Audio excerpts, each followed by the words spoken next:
Hello दोस्तों, मेरा नाम गिरीश कुमार है। आज के इस वीडियो में मैं आपको बताने जा रहा हूँ कि आर लैंग्वेज के अंदर जो कंडीशंस है, इफ़ कंडीशंस, वो कैसे यूज़ कर सकते हैं। तो इफ़ कंडीशन को हम तीन तरीके से यूज़ कर सकते हैं। चलिए हम समझने की कोशिश करते हैं पहले होती क्या है, फिर इसको फटाफट यूज़ करके देखेंगे। तो देखिए, पहले ही ना हम समझते हैं कि इफ़ कंडीशन होती क्या है। इफ़ कंडीशन, अगर हमारे पास केवल एक ही कंडीशन है मान लीजिए, तो उसके लिए हम केवल इफ़ कंडीशन यूज़ करते हैं। एक कंडीशन का मतलब मान लीजिए एक मान लीजिए कि जिसके 75 से ऊपर मार्क्स है उसको हम मेरिट लिस्ट में काउंट करेंगे, ठीक है। इसके अलावा दूसरी कोई कंडीशन नहीं है, ठीक है। तो उसके लिए हम केवल एक इफ़ कंडीशन यूज़ करते हैं, केवल एक बार इफ़ यूज़ करते हैं। इफ़ एक्स ग्रेटर देन 75 यानी मार्क्स ग्रेटर देन 75, तो हम प्रिंट करेंगे you are in the merit list, ठीक है। तो ये हो गई केवल एक कंडीशन कि हमारे पास 75 से ज़्यादा मार्क्स है तो हम मेरिट लिस्ट में काउंट कर रहे हैं, ठीक है। तो वो हो गया एक कंडीशन। दूसरा होता है इफ़ एल्स। एल्स वहाँ आ जाता है जहाँ पर हम दो कंडीशन यूज़ करते हैं। यानी एक हमने ये कंडीशन दी कि जिसके 60 से ऊपर मार्क्स है उसको हम पास मानेंगे, ठीक है। लेकिन अगर उससे कम है, ये दूसरी कंडीशन हो गई है। अगर 60 से कम है तो उसको हम फेल मानेंगे, ठीक है। दो कंडीशन हो गई तो वहाँ पर हम यूज़ करेंगे इफ़ एल्स, ठीक है। तीसरा होता है इफ़ और एल्स के साथ, यानी ये तीनों हम यूज़ करते हैं। इफ़ पहली कंडीशन होती है कि मान लीजिए किसी के 90 से ऊपर मार्क्स है तो उसको आउटस्टैंडिंग काउंट करेंगे, ठीक है। उसके बाद एल्स इफ यूज़ करेंगे। अगर मान लीजिए 80 से ज़्यादा है तो उसको एक्सीलेंट, 70 से ज़्यादा है उसको गुड। बीच में एल्स इफ जो है वो कितनी भी काउंट कर सकते हैं, कितनी भी एल्स इफ कंडीशन लगा सकते हैं, जो भी रिक्वायरमेंट है उसके अकॉर्डिंग। फिर जो लास्ट जो कंडीशन होगी वो होगी एल्स कंडीशन, यानी ये सारी कंडीशन सेटिस्फाई हो रही हैं तो हम रिजल्ट ये होगा आउटस्टैंडिंग, एक्सीलेंट, गुड, पास। अगर कोई भी ये कंडीशन सेटिस्फाई नहीं हो रही है ना, तो जो फाइनल जो कोई भी कंडीशन होगी वो एल्स फेल, यानी उसके अलावा जितने भी मार्क्स होंगे वो फेल में काउंट होंगे, ठीक है। तो चलिए एक एक करके यूज़ करके देखते हैं। पहले इफ़ कंडीशन यूज़ करके देखते हैं कि इफ़ कंडीशन कैसे काउंट करती है, ठीक है। तो मान लीजिए यहाँ पे हम एक एक्स वेरिएबल ले लेते हैं, जो आर लैंग्वेज में हम इस तरह से डिफाइन करते हैं। तो मान लीजिए हमने इसको दिया 72, ठीक है। अब ये एक हमारे पास है इफ़ एक्स जो है ग्रेटर देन 75, तो मेरिट लिस्ट में जो है you are in the merit list, ठीक है। तो यहाँ पे क्या है, एक्स हमने 72 लिया है, तो देखते हैं, ठीक है। यानी कि ये दूसरी कोई कंडीशन है ही नहीं। यहाँ पे हमने क्या किया, एक्स ग्रेटर देन 75 के लिए हमने मेंशन किया you are in the merit list, ठीक है। लेकिन हमने एक्स की वैल्यू क्या ली है, 72। यानी ये कंडीशन रिजल्ट तभी देगी जब जो वैल्यू है एक्स की जो है वो मोर देन 75। तो अब एक्स की वैल्यू हम दोबारा डिक्लेयर करते हैं, हम 80 कर देते हैं, ठीक है। अब हम यही कंडीशन देखते हैं।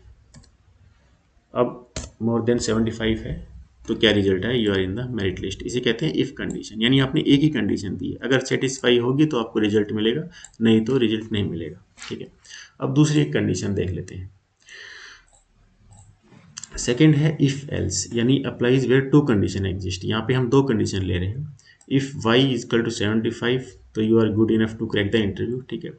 अगर इससे कम नंबर है, 75 से कम है, तो फिर रिजल्ट आएगा प्लीज ट्राई नेक्स्ट टाइम, ठीक है।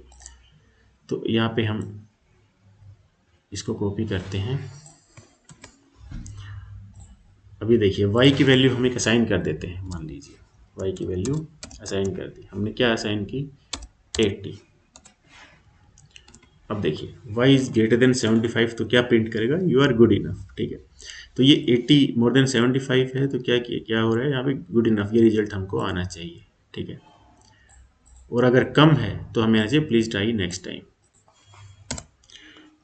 तो ये आप कंडीशन, दो कंडीशन यहाँ पे डिफाइन की, यानी वाई अगर जो है 75 से ऊपर है तो you are good enough to get interview, else please try next time. तो हम वाई को एक नई वैल्यू असाइन करते हैं यहाँ पर।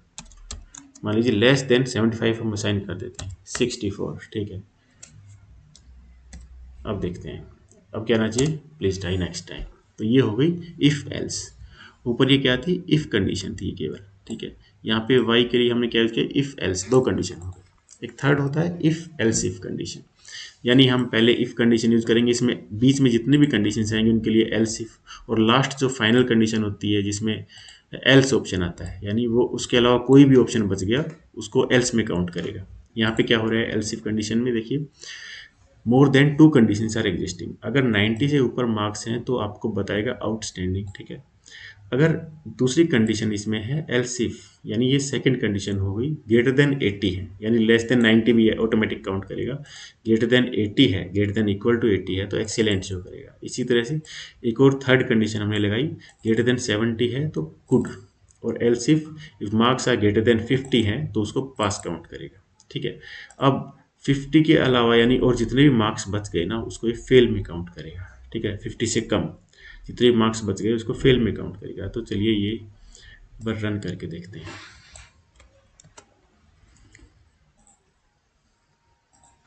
यानी यहाँ पे हमने जेड लिया है तो जेड को एक वैल्यू असाइन कर देते हैं। ठीक है, पहले इसको पेस्ट करते हैं। ठीक है ना, जेड इज नॉट फाउंड, यहाँ पे जेड नॉट फाउंड क्यों है, क्योंकि हमने अब तक जेड कोई वेरिएबल डिफाइन नहीं किया है। पहले हम जेड डिफाइन कर लेते हैं। यहाँ पे क्या दिया हुआ है, ग्रेटर देन 90 है तो क्या आना चाहिए, आउटस्टैंडिंग, यानी हम 95 दे देते हैं। अब देखो क्या आएगा, आउटस्टैंडिंग। अगर हम जेड की वैल्यू यहाँ पे 64 कर देते हैं, देखिए क्या आया, पास, यानी 64 से ऊपर जो होगा उसको पास शो करेगा। ग्रेटर देन 70 आएगा तो गुड यहाँ पे लिखा हुआ है, देखो गुड, ग्रेटर देन 70 है, और ग्रेटर देन इक्वल टू 50 है तो उसको क्या आएगा, पास। ठीक है, अब 40 से ऊपर यानी 40 से 50 के बीच में कोई भी आएगा तो नीड इंप्रूवमेंट आना चाहिए। मान लीजिए जेड को हम 40 से 50 के बीच में एक वैल्यू दे देते हैं 47। ठीक है, अब आना चाहिए नीड इंप्रूवमेंट, तो नीड इंप्रूवमेंट। अगर आप जेड की वैल्यू यहाँ पर लेस देन 40 आप काउंट कर लीजिए, मान लीजिए, तो फिर करेंगे 31, तो आना चाहिए फेल। फेल इस तरह से जो है इफ एल्स इफ कंडीशंस जो है वो काम करती है किसी भी लैंग्वेज में। आर लैंग्वेज में बड़ा इजी है, एक ही लाइन में हम सब कुछ जो है राइट करते जाते हैं कंडीशंस के साथ। हाँ, यहाँ पे जरूरी नहीं है कि यहाँ पे आप एल्स कंडीशंस जो है इनमें प्रिंट लिखना जरूरी नहीं है। मान लीजिए यहाँ पे आपने क्या किया, फेल है ना, इसमें आपको प्रिंट को रिमूव कर देते हैं। यहाँ से प्रिंट एक ऑप्शनल कमांड है।